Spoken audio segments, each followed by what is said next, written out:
Audio on demand from Vision Christian Media. Foundations. Could you imagine what it would have been like when you were diagnosed and then comes the horrible reality crashing down on you? You now have to leave your family, your job, your children, your home, everything, and you've got to go and join the rest of the lepers in the colony. Foundations. Understanding the Jewish foundations of our Christian faith. With Robbo Robinson and Mandy Warby. In this program, we're going to finish looking at the issue of leprosy, not only as a physical disease that was essentially a death sentence, but leprosy as a sin, and how the Messiah is connected to it, and what Messiah was expected to do with leprosy when he came. It's a very interesting thing we mentioned last time, that there was all these provisions in the scripture that basically said how a leper was to be treated. You couldn't go near them and they had to be outside the camp. But at the same time, there was this understanding that when the Messiah came, he would actually spend his time with lepers, that he would heal them, he would bandage them, he'd show compassion on them. So you kind of have this contradiction. How on earth was the Messiah going to touch these people if nobody was allowed to touch these people? And you can understand that nobody wanted to have anything to do with a leper because it could mean becoming one. Well, there's a lot of fear, I guess, associated with it, wasn't it? That Absolutely. You could be contaminated. Yeah. And could you imagine what it was like for the leper? Could you imagine what it would have been like when you were diagnosed? You suddenly had this, infection on your skin or something, and you've got to go and be diagnosed, and then comes the horrible reality crashing down on you. You now have to leave your family, your job, your children, your home, everything, and you've got to go and join the rest of the lepers in the colony, watching them die, waiting for your turn, never seeing your family again. I mean, horrible. Awful, yeah. And yet that's a picture of sin. Yeah. That's the picture of sin. Sin separates, it defiles, it corrupts, and eventually it takes your life, and that's devastation, Terrible, terrible, terrible. But then Jesus came. Then we stopped and we looked at the fact that when Jesus came, he kind of turned this Levitical standard of how you treat a leper and turned it completely on its head, and he actually welcomed the lepers. He actually went and healed the lepers. But here's the very interesting thing about that. There was an expectation that when the Messiah came, there would be certain things that he would do, certain things or actions that he would perform or do that would identify who he was. One of them was that he would cure leprosy. Another would be that he would make a mute to speak. And the other that he would heal the lame. And you read the Gospels and it's full That's right. of those miracles. Yeah. He did that all the time. Well, a lot of that harkens back to the Messianic prophecies, but particularly Isaiah 35 refers to this, where it says, "Then the eyes of the blind shall be opened, the ears of the deaf unstopped. Then shall the lame man leap like a deer, and the tongue of the mute sing for joy." So that mentions quite a few of those things. You know what that reminds me of when it says that the lame man would leap like a deer? I think of Peter and John when they went into the temple and the lame man was in there, prayed for him, and he was up leaping around. Anyway, sorry, I didn't mean to interrupt, but it's what it reminded me of. Good reminder. Well, of course, Leviticus also talks about the provision for a leprous person, and I guess we see this when Jesus did heal the leper, because he sent him to the priest to be cleansed or to be checked out by the priest, and that's really what is happening here as well. Now, that's really interesting because, yes, there was provision that said that if a leper gets healed, that he's to go and present himself. That's all part of Moses' law, all of these rites and rituals.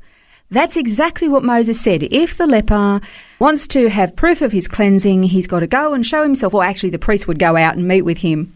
He would then look and examine. And if he was cleansed, then he would bring, certain offerings, cedar and hyssop and a couple of birds, and take them in and make this offering, and he would be cleansed. But the interesting thing is that there's no record. There is no record of any leper ever being healed in Israel. Now, it's true that Miriam was struck with leprosy by God as a judgment and then healed by God. And Aaron was also guilty of the same sin that she'd committed, but as the high priest, he couldn't possibly have leprosy and maintain his position. And the only other healing of leprosy was Naaman. But he was a Gentile.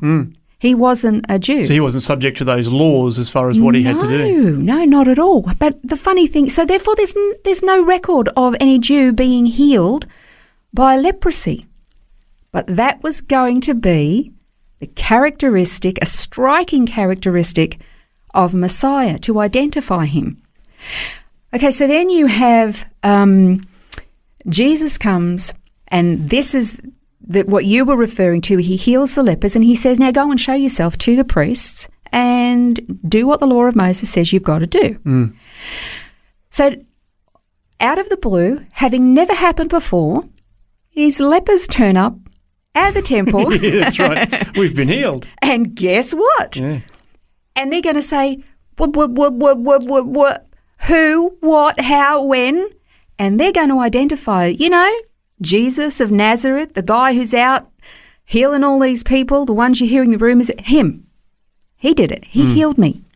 Now, it's never happened in Israel's history before, and the religious leaders know that an identifying deed of the Messiah would be the healing of lepers. Isn't that amazing? Yeah, that is amazing. Not only that, but that also goes to, confirming what we knew about all the miracles of the mute people speaking for the first time, blind people having their eyes opened, deaf people hearing for the first time, crippled people getting up and walking.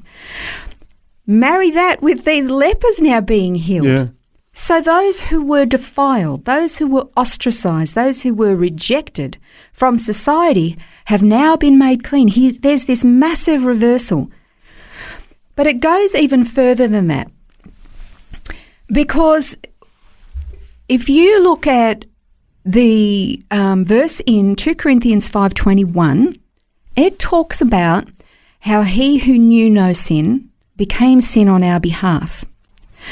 So the fact that Jesus was this Messiah this clean, perfect, whole, pure, holy high priest who would normally separate himself from anything unclean because he couldn't then go into God's presence if he was defiled,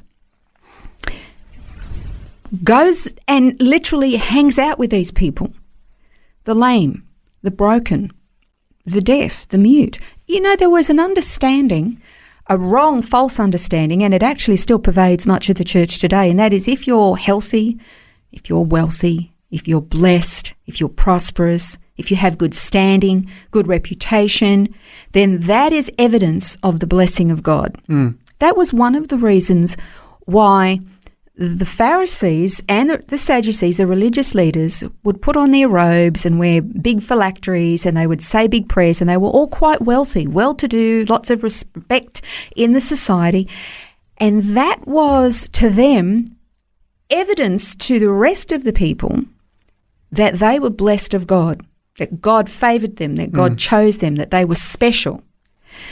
And remember when the Pharisees or the religious leaders actually approached Jesus one time and they criticised him and said, "You're hanging out with sinners." Jesus had to remind, as though they're rejected by God, they're worth nothing. You should be hanging out with us, we're the elite. Yeah. And he says, "No, I came for the sick. The healthy don't need a doctor." And if you read also Haggai 2:13-15, you read where God questioned the prophet about how something clean becomes unclean. And the prophet responds how he already knew, that something becomes unclean after something unclean touches it, even if it was clean to start with.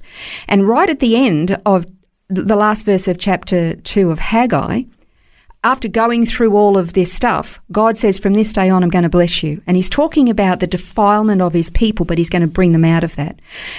Now, we've talked before about the great exchange that Martin Luther said, that our unrighteousness is exchanged for Christ's righteousness, and we're made clean and whole and acceptable. But what does that mean for Christ? Like I mentioned before, 2 Corinthians 5:21, and that says that he who knew no sin became sin on our behalf. He becomes this leper Messiah, innocent, but he becomes leprous. He becomes sin for us. He becomes unclean and we become clean, acceptable, whole, holy, pure before God because of our leper Messiah. And of course, you can see much more about this in the notes. There's, over the last couple of days, lots of notes that you can read online at vision.org.au/foundations. Next time on the program, we're going to tackle the question of whether or not the Old Covenant is relevant in our day and age. This has been Foundations, a look at the Jewish foundations of our Christian faith. For study notes, resources and more, see vision.org.au/foundations.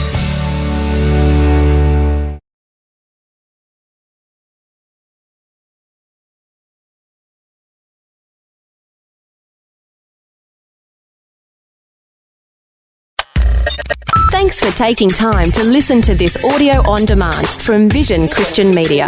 To find out more about us, go to vision.org.au.